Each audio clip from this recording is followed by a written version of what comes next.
everyone. Welcome to the Kimberly Guilfoyle Show, live on Rumble, where facts come first and where news is done right. And we have so much to get into today. Full coverage of the Republican primary and a behind-the-scenes look at all the dirty tricks to keep Team Trump out of the spin room and even out of the debate itself. Trump 2024 senior advisor Jason Miller, moments away. And later, the one and only Roger Stone will join to give his reaction to the debate. Also, full coverage of the sham indictment circus down in Fulton County. Attorney and Article 3 project founder Mike Davis will be here as well. And as for the debate, senior advisor for Trump 2024 Jason Miller, he wasn't even allowed in the event at all. So look at your screen. A flyer apparently okayed by Fox News and the RNC specifically barred 3 Trump staffers, including Jason Miller, from even entering the venue, in just the latest example of the censorship tactics being used to silence the Republican frontrunner's campaign.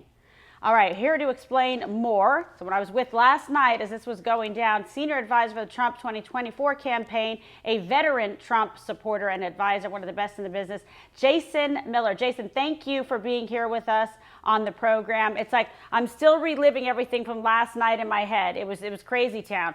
So take us behind the scenes of this debate. And it was like the Wild West, you know, like a Western where they have the most wanted, do not enter, blah, blah, blah. And there's your picture, Jay. It was the strangest thing. If you didn't know any better, it would have been maybe someone with an Al-Qaeda person going through a train station. Right. They even had the words, be something, say something.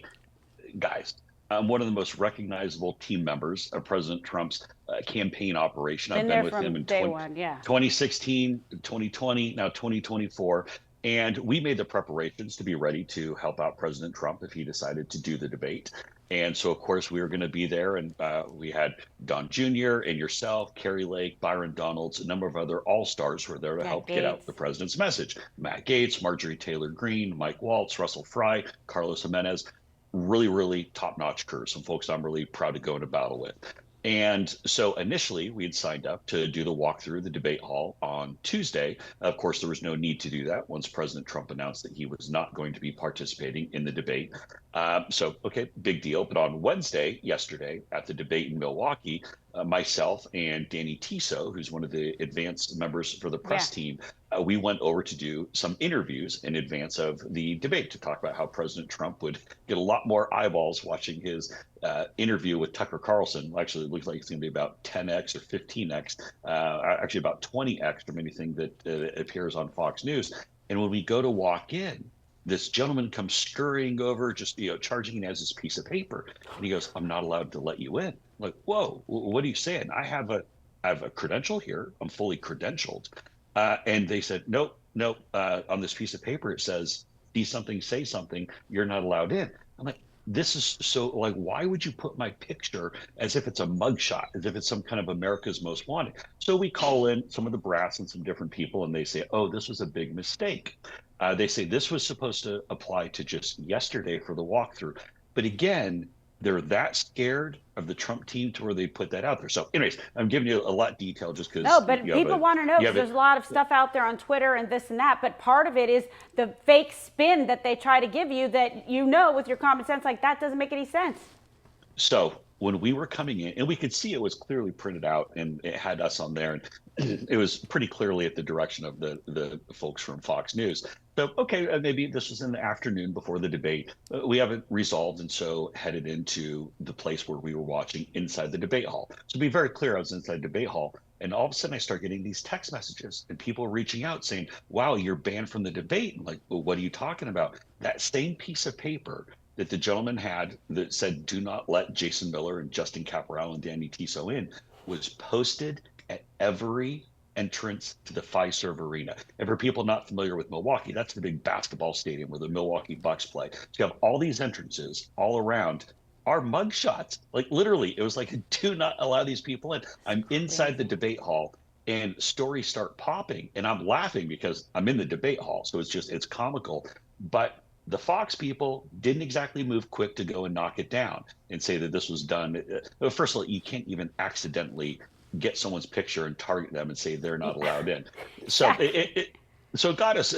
Look, I'll tell you, it annoyed me. Just I think the quote that I gave out last night was it was petty, it was small, it's just not very professional. I mean, if we were properly credentialed, followed the rules, we were there, and I'm literally inside the debate hall as people are walking in, and the effort was there to even try to embarrass us, to show thousands of people entering the stadium don't allow these three people in. All sorts of stories start popping. Stuff's madness. I put out a little bit of fire on social media, made it very clear that we were going to be there. So fast forward, debate's done, which, by the way, my super quick summary on debate, Vivek Ramaswamy, I thought did really well. Ron DeSanctimonious, dead as a doornail. I think his campaign's over. And of course, the big winner, President Trump. But we knew that going in, that would be, because we're kind of veterans of doing this stuff.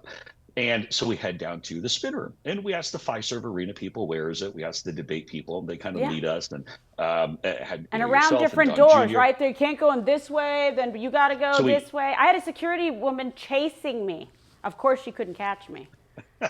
So we go to the door. Yeah. And it says access to the spin room. I'm like, okay, so I'm not going to say that I'm the smartest person on the planet, but there's like a door that says spin room. And it says right this way. I'm like, thought bubble. This is probably where you go to do interviews. And I had interviews lined up. I joined my good friend Chuck Todd from NBC and did probably about 15, 20 other interviews inside and start to go in. Sure. And it's myself and Chris Lasavita and some other folks in the campaign. And they go, stop. You're not allowed to come in. I'm like, well, we have the credential right here. I'm like, who gave you that credential? Like, a media outlet gave us our credential. I'm like, I have an interview with NBC News. Can we go in? They go, you're not allowed to use this door. Time out. So it says spin room, and it's right there. Everyone told us to go here. They turned us away from there. Yeah, and they have to know. You have to go outside. You have to leave the arena, walk all the way around to the other side of the arena, and then walk in. It was comical. So we ended up doing it and go around. And of course, they tried to stop us like every step of the way and not sure if we're not to let you in. I'm like, folks, I am properly credentialed. I am allowed to be here per the rules. Want to come in and do it. And so it was just, it was, like I said, it was petty, it was small. And I think it shows that there really is this, I guess, this column of never Trump sentiment within Fox News. And I just thought it was tacky, because here's one of the things that people might not realize, but your audience is smart and you have a lot of Trump allies, want to make sure. Sometimes when you're in politics, or say working on behalf of President Trump, you might work for the principal, who's obviously the president, and maybe you have, say, the head of a network. Maybe they don't get along. I don't want to go in and put any words in President Trump's mouth, but you can read True Social. You kind of know what he's referring to.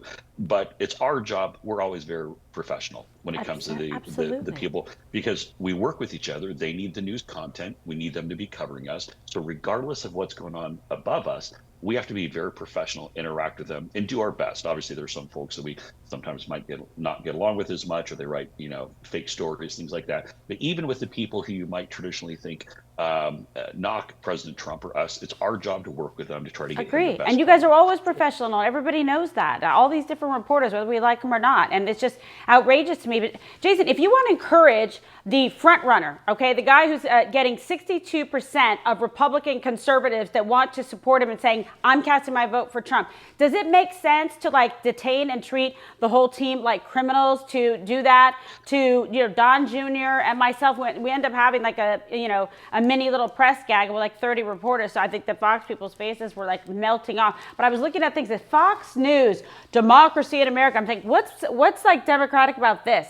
I don't see democracy here. I see suppression of First Amendment and freedom of speech, and not allowing one of the top surrogates, the president's son, to even go in, and he was supposed to go do Hannity, as you know. So then we're trying to tell you guys that we're not we went in there, but now we're out because the security came out. Oh, Mr. Trump, Ms. Guilfoyle, you guys come out. I'm like, what? And this is after I was chased by this little woman. She was running after me to try to stop me. And I'm thinking, honey, you're not stopping me. So then I go running as a big sheriff guy, law enforcement. Ms. Guilfoyle, we love you. We love you.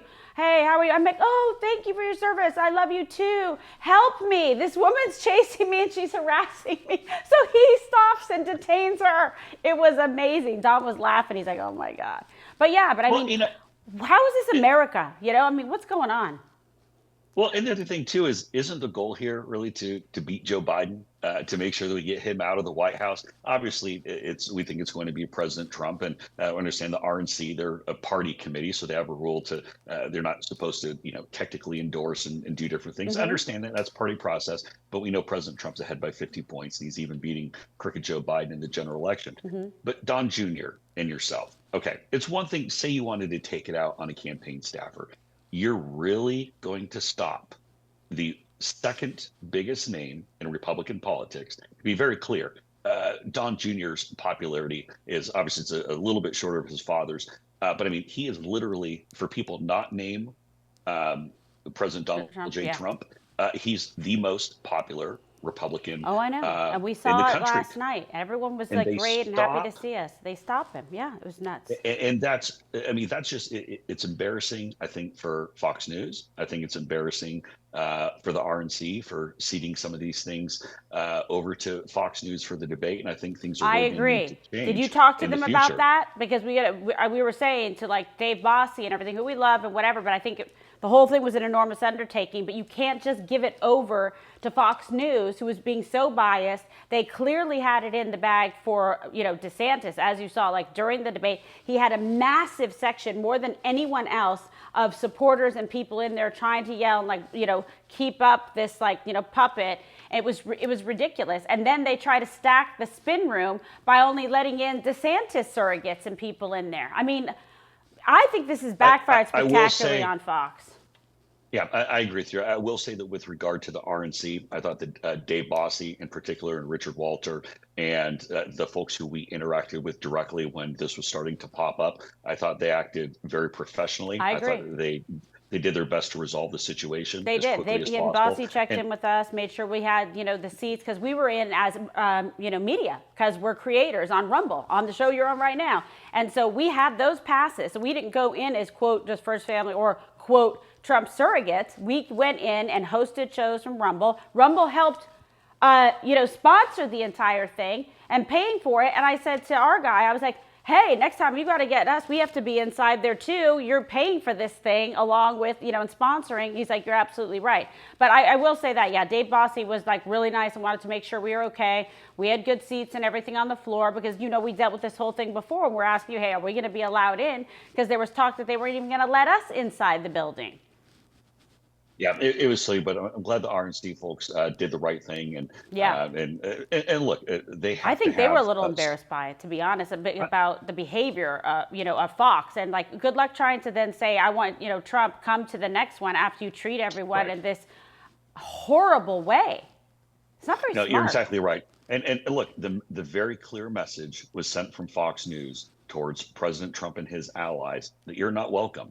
And I think that's a massive mistake. I think it's a mistake when you look at what the ratings are going to be when those come out. I think it's a mistake for as you take a look at why Republicans or why folks who are Trump supporters should even watch Fox News. There's a reason, quite frankly, why you see other networks or you see streaming platforms like Rumble seeing such massive jumps in numbers. I mean, Kim, huge. Correct me if I'm wrong. You have the fastest growing show on Rumble, which is pretty impressive. I gotta say I'm impressed by it. I know. I mean, John Jr. has massive followers, but he's been on here for a while. But he's massive, the numbers. But yeah, I've got tons of views and so many people subscribing, and so it's going well. There's a thirst for the truth and for good quality programming out there, and to be able to have people like yourself on, who's one of the most learned political people out there that really knows politics inside and out, how to run campaigns, how to do the comms, all of the above. So guess what? America's Most Wanted, folks. Feast your eyes on him, Jason Miller. Be careful, babies, when this guy's around, because, he might say something that's going to crush the opposition. It's kind of a compliment, Jay. I'm just going to say from my perspective on the see something, say something. When I see a certain network that's on the TV, I'm going to say something, as in change the channel, please. Drop the mic, folks. All right, ladies and gentlemen, Jason Miller, fearless and faithful. I really appreciate it. You're the absolute best. Loyal Trump supporter from day one, and he's going to help him get it across the finish line for 2024. Thank you so much for being with me, Jason, and great to see you last night. Thank you, Kim. All right. And I'm keeping an eye on the live chat as well. A lot of big news today. We made some of it last night.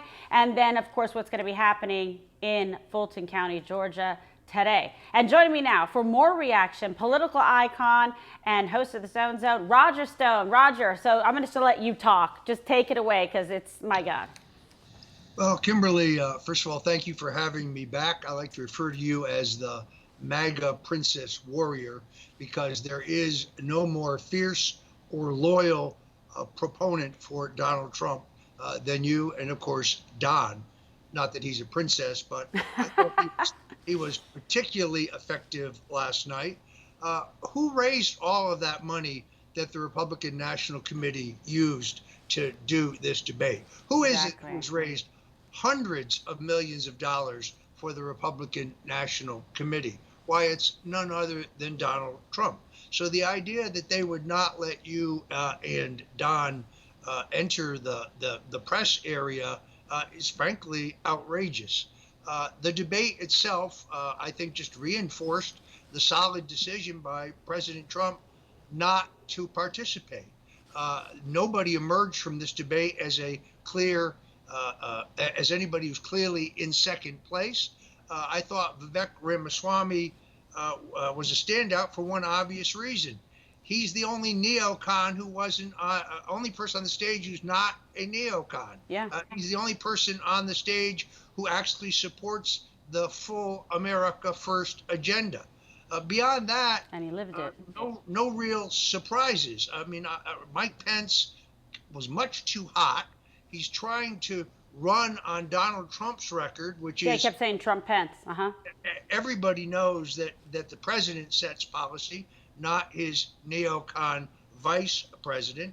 The way they kept talking over each other, that really reinforced to me the fact that the president made a good decision by not participating. And then just looking at the latest numbers, 233 million people watched Tucker Carlson's historic interview with Donald Trump. By the way, Bakari Sellers at CNN said that nobody would be watching. Donald Trump has now set a world record. No Super Bowl ever had this many viewers. And the president was relaxed. He was funny. He was informative.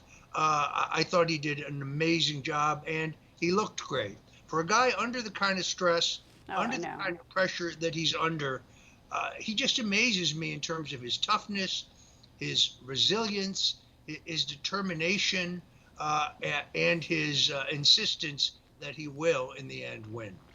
Yeah, it was just the big loser last night, Fox News. I'm embarrassed. I worked there for so many years. I made them so much money.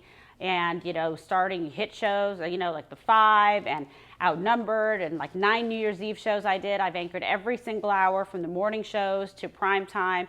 And I looked and I saw, and I think it's the Fox News sign, I'm like, how far they have fallen. Like, that would have never happened with Roger Ailes. And it's like, well, you're so scared of like me and Don Jr. And, we were there credentialed as members of the press, as creators of Rumble. That's who we were with, and our CEO.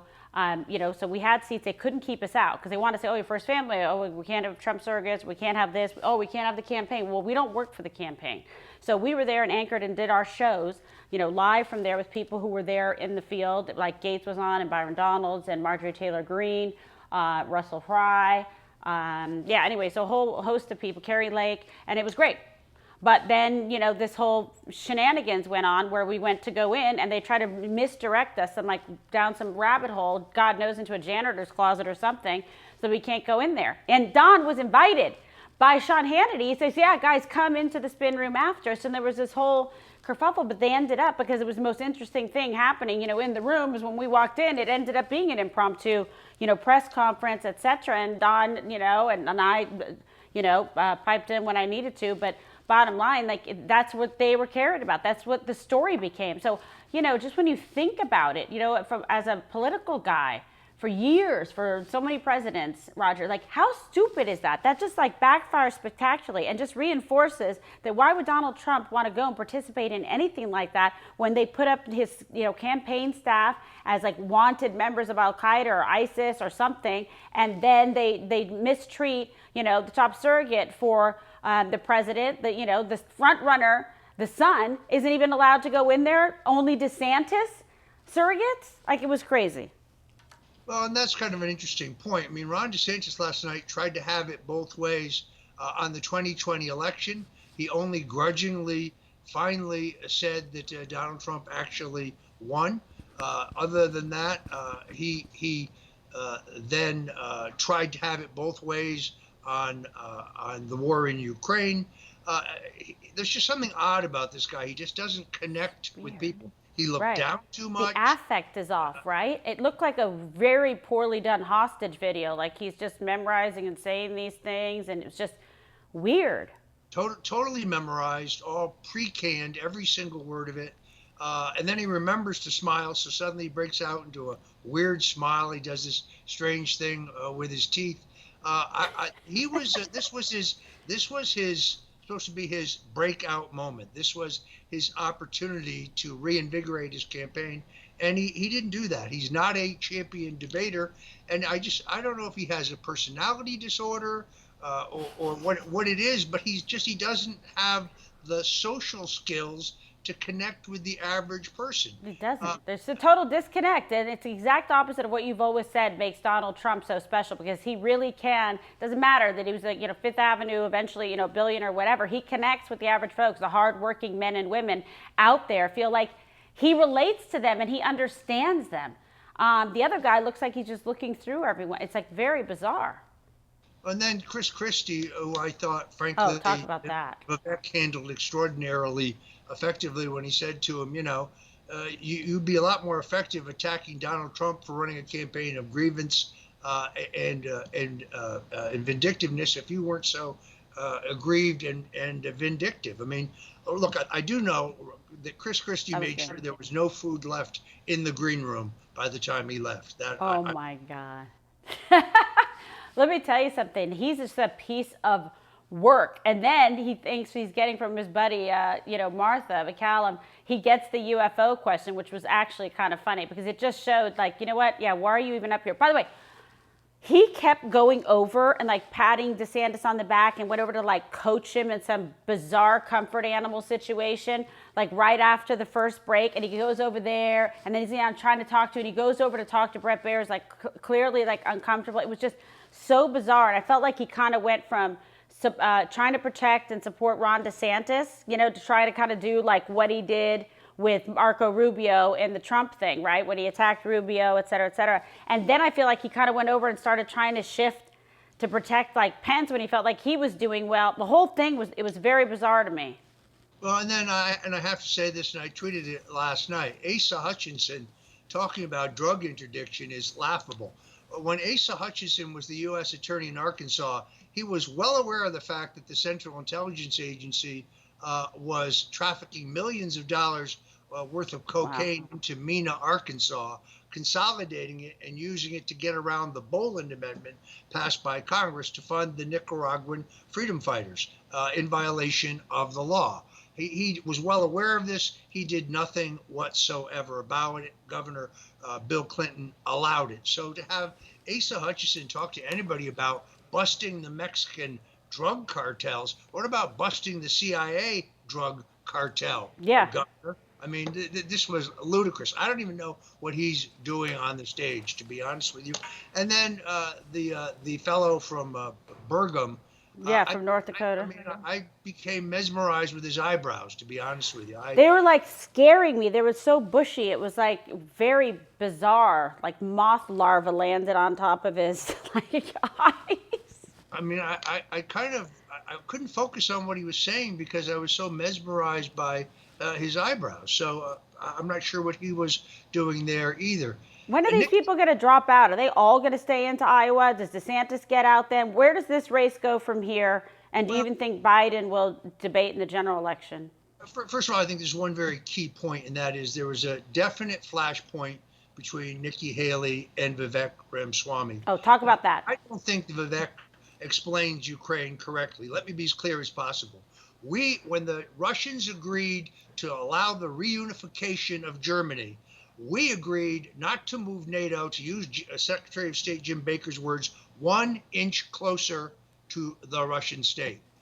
And we have violated that agreement. 13 former Soviet nations have now been brought into NATO. Our efforts to push Ukraine into NATO are a violation of the Minsk Accords, which we signed. And it is not a secret that they have already dropped missile silos for thermonuclear weapons into Ukraine. Now, when the Russians put nuclear missiles in Cuba, what was our reaction? We didn't like it. We didn't want it. That is why the whole premise of this war, that Russia is a democracy. Russia is not, Ukraine is a democracy. Ukraine is not a democracy. Yeah. Zelensky locks up his political opponents, outlaws any political party but his, arrests journalists, shuts down newspapers, television stations, newspapers, radio stations, and has outlawed the biggest church in the country. Yeah. That is not democracy. Donald Trump is the one man who can stop the killing. The key here is to stop the killing and not risk World War III. Vivek is right that this is a folly. This is an extraordinarily dangerous adventure. But Nikki Haley just spouts off the neocon. I didn't like her at all. I was so upset during that whole debate. She was nasty to Trump. She was never loyal to him whatsoever. And she's very cozy with the RNC and Rana with the whole fundraising thing and lists. And I just, she promised to do all these things for Trump. She just never, ever, ever did it. And I do not want to see her anywhere allowed back in. Not as Secretary of State, not as anything. I mean, did that not irritate you how she was last night? No, she's not an America First Republican. She's a neocon Republican in the Bush mold. It's almost as funny as Chris Christie described himself as a conservative governor. He was never a conservative governor in any way. So, I mean, everybody kind of rewrites history. Asa Hutchinson praising Ronald Reagan. That's great, except for he didn't support Ronald Reagan in 1980. He was for somebody else. So these guys all kind of conveniently rewrite their history. There was nobody good on there. Yeah, give me one of your last final thoughts, because I've got to. This is the greatest homage of all time. Every single male candidate was wearing a red Donald Trump power tie. I saw that. That's so funny. That is a homage to the greatest president since Abraham Lincoln, Donald J. Trump. He was the real winner of last night's debate. He sure was. And I don't know if I even see anybody worthy of being a VP. The only one that was good was, Vivek Ramaswamy. I thought he was very good and very interesting. But other than that, there's nothing to see there, folks. I thought Tim Scott actually was very good in terms of getting his points across. He didn't attack Donald Trump. No, he didn't. That was good, but he didn't get much time. So there was not a lot of opportunity for him. I agree with that. Yeah, they were too busy trying to prop up, DeSantis, who, by the way, apparently lost some weight, it looks like. And then his ears were sticking out, and then his suit was so baggy, it didn't fit. I mean, he just looked like crap. I mean, why didn't Jeff Rowe give him some money from all that consulting thing and buy the guy a suit? Well, look, I figure when this is over and he bombs out of the race, he can do commercials for Ozempic. Right? That's what I was thinking. Oh, my God. I could spend all day with you. All right, you're the absolute best. And tune into your show tonight, 5 p.m. Stone Zone, for more of this fascinating and very funny, but very accurate. That's what makes it funny, because it's so spot on. Analysis from Roger Stone. Thank you, my friend. You're absolutely the best. Thanks, Kimberly. Folks can find us on Rumble at Roger Stone. Stone Zone. Thank you. Fantastic. Thank you so much, Sean. And we have much more to come, including top-notch legal analysis with your favorite lawyer, Mike Davis. So make sure you like, please, and subscribe so you never miss these major episodes, because it's all of you who make the show possible, along with our amazing sponsors. So be sure to go check out the great folks over at Goldco. Gold and silver can protect your retirement savings from inflation and dollar devaluation. Because look, we all see the economic warning signs. We see banks collapsing. We see reckless spending. I want you to be ready, because I am ready. You see what's going on in this world. With Goldco, you can take action to secure and stabilize your portfolio. Roll over your 401k or IRA into precious metals and safeguard your savings. You can do it. tax and penalty free. From precious metals, IRAs, to direct purchases of gold and silver, Goldco has helped thousands of Americans, be one of them, place over $2 billion in gold and silver. And when you open up a qualifying gold IRA today, get up to $10,000 in free silver. Go get it. Go to kimsmetals.com to learn more. That's kimsmetals.com. All right. So let's see, do we have a live, or do we go straight to Mike Davis? Okay. One question. Yep. Not even a question, more of an observation. Yeah. The DeSantis hand raise fiasco is becoming like a full-blown meme. It's everywhere. People can't stop talking about it. So yeah, what was your reaction to that? Because it was unbelievable to watch all of this. So normally debates aren't as memorable. They go on for hours. Sure. You don't remember Right. a lot. With one huge exception. If you become a meme, if there's one moment where you look awkward, people never forget. It's over. It's like when they tell you in politics, don't ever put on as a politician the funny hats, whether it's the Easter parade or it's this or that, because they'll run that photo of you forever. So now this meme's gone like viral. People are like going. You know what else I thought was kind of fun? And some people were talking about on the chat is Vivek Ramaswamy was very funny. Like even though when he was being serious and doing stuff, he had a nice smile and whatever. He looked like a happy warrior. And when he went like this to DeSantis, like, oh, you're a wind checker. You always have to have someone paid to tell you what to see or do do the right thing. That was very funny. And then he did the wishy-washy thing on him, and you could see the hand of the side. It was so funny. I'm just telling you, when I was there, we were dying laughing. All right, so we have Mike Davis? All right. Now turning to other big breaking news out of Fulton County, Georgia, where Donald Trump, the 45th president of the United States, is expected to surrender at the Fulton County Jail this evening in the sham indictment relating to the 2020 election. And we're also learning that his arraignment in early September will be televised, putting this baseless circus on the screen for all to see. So what can Republicans do to stop this? What is the president's legal strategy, and will any of these out-of-control prosecutors ever be held accountable for their abuse of power? Joining us now, Legal Eagle, your favorite, Mike Davis. So, Mike, I'm just going to let you take it away, okay? Thank you for having me on, and this is what we've been talking about for the last year, since last August, with the unprecedented, unlawful, unnecessary home raid on President Trump for his presidential records that he's allowed to have under the Presidential Records Act. We see this lawfare on many different fronts. Alvin Bragg indicted President Trump, a former president, for the first time for the non-crime of a businessman settling a nuisance claim. Jack Smith indicted President Trump for the non-crime of a former president having his presidential records, which is allowed by the Presidential Records Act. Now Jack Smith and this Fulton County DA, Fani Willis, have indicted President Trump and 18 others for the non-crime of objecting to a presidential election, which is allowed by the Electoral Count Act of 1887. Twisting political arms is allowed by the First Amendment. If it's illegal to object to presidential elections, Democrats would be in prison for objecting to Republican presidential wins in 1968, 2000, 2004, and 2016. This is lawfare.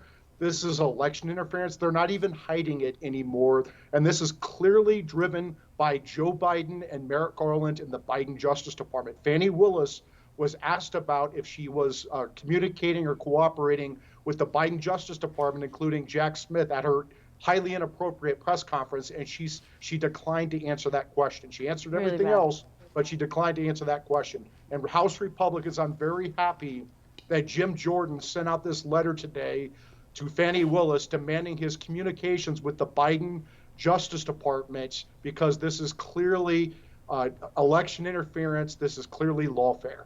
No, you're absolutely right. And this Fani Willis is unbelievable. Now they're saying they might want to try it in the next 2 months, try all of the defendants in the next 2 months. So talk about the complexity, okay, of prosecuting, quite frankly, any case, but a RICO case, and then one where you have like 18 other co-conspirators, etc. There's no chance this can be tried in, 2 months, whatever. That would make it ripe for appeal. Like, it's unbelievable. A lot of weaknesses with the case. So what's your reaction to that?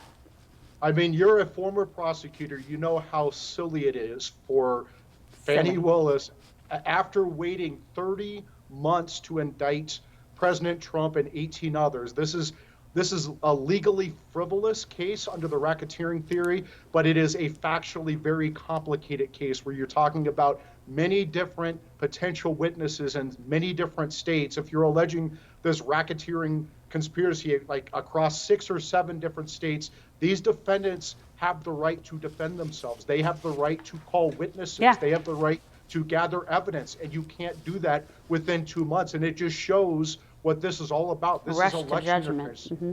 And it's election interference. They want to tie him up and make him sit in court every day. Is there anything, because many people ask me, well, is there anything that Republicans, like in Georgia, in that particular state, could try to do to end this malicious prosecution? Yeah, I mean, I think that the Georgia Attorney General, if he is, I don't know if he's still working, or maybe he took the high holy month of August off like members of Congress do, but it sounds like, when you're dealing with an out-of-control local rogue prosecutor who is weaponizing the justice system, inappropriately bringing indictments against federal officials for performing acts within their official duties, she can't do that. That needs to come into federal court. If you can't have a local prosecutor try federal officials in a local court for alleged crimes. You have to bring that in federal court. And so the state attorney general should be stepping in, and there's under the Georgia statute, the state attorney general is required to work with these local DAs when you're dealing with these federal cases that are removed to federal court. So I think that the Georgia attorney general needs to come out of hiding and start jumping in here and doing his job. Unbelievable, right? The cowardice. And the people should remember that the people they elect, when they don't go in there and actually do the job. There's also some chatter, and this is kind of interesting because of more of their dirty tricks, for Democrats in blue states about trying to get Donald Trump off the ballot, citing 14th Amendment's disqualification clause. Talk about how a case like this that could play out, and is there any precedent that you think we can look to? This is an absolutely frivolous legal argument that will get overturned by the Supreme Court. But more importantly, the American people will be enraged if these Democrat prosecutors and these Democrat judges and these Democrat juries and these Democrat hellholes like New York, D.C., and Atlanta think that they get to pick the next president of the United States instead of the American people. There is going to be a tremendous political backlash on November 5th, 2024. What they're trying to do is cite the disqualification clause in the 14th Amendment. That is, if there was insurrection against the United States during the Civil War, those people who committed insurrection against the United States during the Civil War were disqualified for federal office under Section 3 of the 14th Amendment. That is not applicable here. There's no allegation whatsoever that President Trump incited any violence on January 6th. He had a lawful protest with a permit from the National Park Service, and the protest got out of control and turned into a riot. It was not an insurrection. How many insurrectionists get to the Senate floor of a nation's capital and take selfies and walk through velvet ropes? They burn down the damn place. This is nonsense. Yeah, it really is. But, it's just crazy. Any tie-in with that and your reaction to, the debates and stuff last night? Well, I mean, I thought the vice presidential debate was very interesting. There's a lot of potential contenders for vice president. I think Vivek was probably the strongest debate performer. I think President Trump has a lot of people from which to pick for his vice president. There are people who aren't challenging him now, maybe like Iowa Governor Kim Reynolds from my home state. She'd be someone who President Trump should consider for his vice president. But I'm glad he didn't show up last night because it was truly the undercard debate last night. And I will say, on this lawfare against President Trump, I hope President Trump's attorneys quickly file a motion to dismiss all these January 6th indictments under 2 legal theories. Number 1, presidential immunity. If he's acting as the president of the United States, trying to tell his vice president to do something, that is within his official duties or the outer perimeters of his official duties within Supreme Court case law. If he's acting within his personal capacity, he's protected by the First Amendment. So it's either presidential immunity as president or First Amendment as presidential candidate. And if you file that motion to dismiss, you can get presidential immunity decided on interlocutory appeal. You don't have to wait until the criminal trial is over to appeal. That's correct. And that's a big tactical procedural advantage to be able to do that. And you're right, there's 2 paths for success there. He's either acting in personal capacity or he's acting within the realm of his presidential powers, etc. Kind of similar to the Presidential Records Act, too. That's why these things are factually insufficient and legally inapplicable. So let's hope that we have some courts with some cojones to get this done. But I have to tell you, you always give the best analysis. I couldn't wait to get you on. It's like, okay, we got to get Mike Davis. Drew's like, okay. All right, but you're the best. So, hey, and we're all going to keep an eye out tonight to see what happens. I know a lot of people out there, our viewers and everything, are praying for the president and thinking about him as he has to go through another one of these sham indictments and just, just an embarrassing time in American political history for what they're doing to a man who has given so much to America. But thank you for standing strong and for helping share all the information with our fabulous listeners and viewers. We will prevail. Okay. Sorry about that. We just lost him for a second. Mike Davis, he's the best, so we thank him very much. And my closing remarks just ahead, and I want to hear from you who won last night's debate. I'll respond. But first, I want to thank another amazing sponsor. So be sure to check out Patriot Mobile, because with Patriot Mobile, you put America first with every call, all while getting the same nationwide coverage as major carriers. Patriot Mobile provides you dependable wireless service at an affordable price, putting your dollars into action and supporting freedom-loving values. They donate a portion of every dollar to support groups that fight for the First Amendment, the right to bear arms, the sanctity of life, and protecting our brave police and first responders. Patriot Mobile, very simple, mobilizing freedom and supporting you. So for free activation, go to patriotmobile.com/KG, patriotmobile.com/KG. And now let's go to the live chat. Who do you think won last night's debate? What do we got, Drew? Looks like Vivek and, Donald Trump. Exactly, Vivek and Donald Trump. The magical thing is Donald Trump wasn't even there and he still won. But yeah, for me, even being in the room, the standout was Vivek Ramaswamy. He was refreshing and engaging and intelligent. My brother was texting me during the debate, and he said, this isn't even a fair fight. He's like 10 times smarter than everybody on that stage. And I felt that way too, but I love intelligence, and I love people who are smart, who have accomplished things in life, who live their America First dream out loud. And he is truly a product of that American dream and America First movement. He makes a lot of sense on education, on a whole host of other things. And, we're not interested in somebody who's going to try to put us into World War III. So those other candidates weren't shining any bright light on anything or on themselves, quite frankly, to make them seem more desirable. Although Tim Scott I like a lot. He was nice about Trump. I thought Nikki Haley was very mean and just rude about Trump. Mike Pence tried to take credit for everything that Donald Trump did. He kept saying Trump Pence, so that was just another reason to vote for Trump. That's it. Any other observations, Drew? That's basically consistent with what we're hearing, so great analysis. Yes, and don't try to keep Don Jr. and Mamacita out of any room, because we went right in, okay?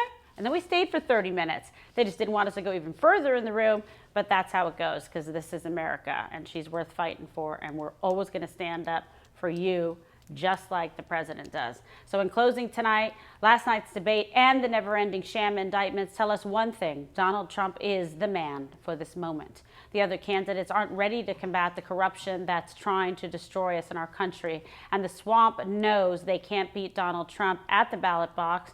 So while we can enjoy the debate entertainment, ultimately, we know who the nominee is. It's the man up 50 points who never stops fighting for you and who will make America great again.